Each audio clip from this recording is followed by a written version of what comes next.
I'm way more afraid of losing control of my tongue than I am of the consequences of saying what I have to say. Because I know what happens when we allow other people to control our tongues. It's not good.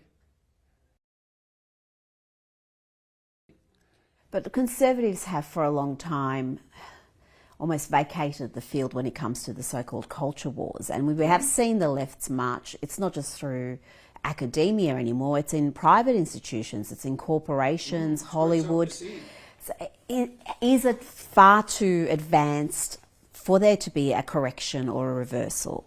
No, there will eventually be a reversal. The question is, how much intervening damage are we willing to sustain before that correction occurs? And the answer is, you know, people say, well, the pendulum swings back. It's like, yeah, sometimes when it swings back, it has a razor's edge. And it takes a lot of people with it when it's swinging.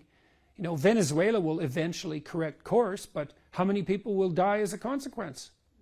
So that's not a useful solution. What's the solution? Do you have something to say that you're not saying? If you do, then it's your fault. This is your fault. It's your problem. And you might say, well, I'm too afraid to talk. It's like, fair enough. How afraid are you not to talk? You know, people say to me frequently, they compliment me on my bravery. And I think, you don't understand. I'm not brave. I don't like conflict. I'm way more afraid of losing control of my tongue than I am of the consequences of saying what I have to say. Because I know what happens when we allow other people to control our tongues. It's not good. It's not good. It's hell itself. And so, of course, it's troublesome to suffer the slings and arrows of outrageous fortune when you say what you have to say. It's like, that's fine. Try not saying what you have to say.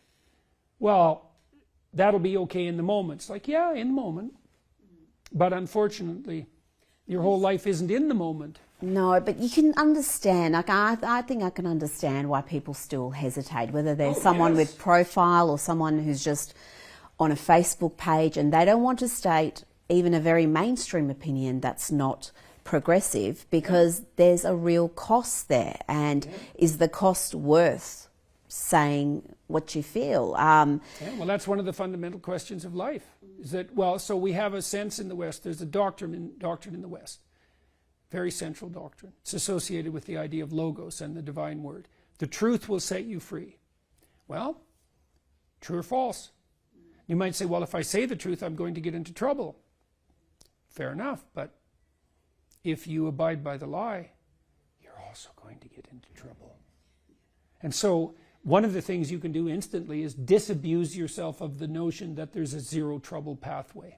It's like you're in trouble both ways, like real trouble. You get to pick your trouble. That's all you've got. You get to pick your trouble. Now, in my situation, the situation my family has been in, we've been subject to intense attempts at cancellation dozens of times. Some of them of ridiculous intensity and duration. And we've learned that if we had been careful, and so that's important,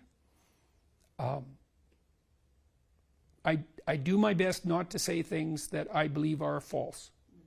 And so generally, it's been very difficult for those who want to cancel me to actually point to something I said to manage the cancellation. And so that's been very helpful. That's a matter of stepping carefully. But we've also discovered that if we can tolerate the strain without an apology, let's say without backtracking, it will inevitably reverse.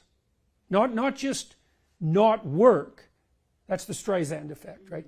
But reverse. So the people who've come after me most harshly, in some sense, Kathy Newman, say on Channel 4, which was kind of comical, and then Helen Lewis for, I believe it was GQ, I think that interview has 50 million views.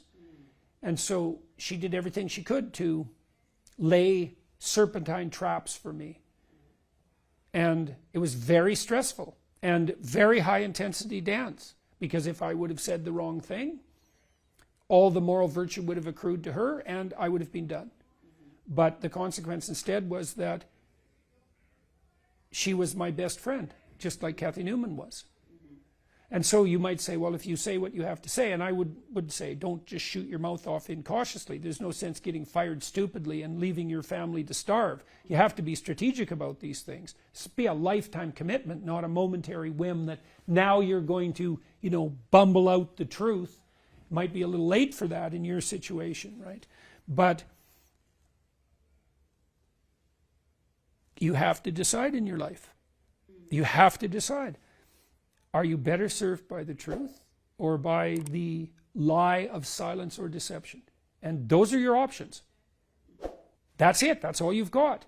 And I believe that it isn't even so much that I believe that the truth will set you free, although I do. I know for certain that it's adherence to the lie that produces the totalitarian tyranny of hell. I know that for certain. The core of the totalitarian state is the lie. And then the degree to which you participate in that, with your silence or your outright falsehoods, is the degree to which you are an avatar of the spirit of the totalitarian tyranny.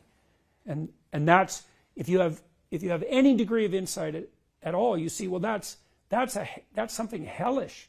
That thing that has dominion over you, that temptation to lie, that's the spirit that rules over hell. Well, you should be way more afraid of that. And I mean, infinitely more afraid of that. The truth might strip you bare, but if you fall under the dominion of the ruler of the pathway to hell, there is literally nothing worse than that.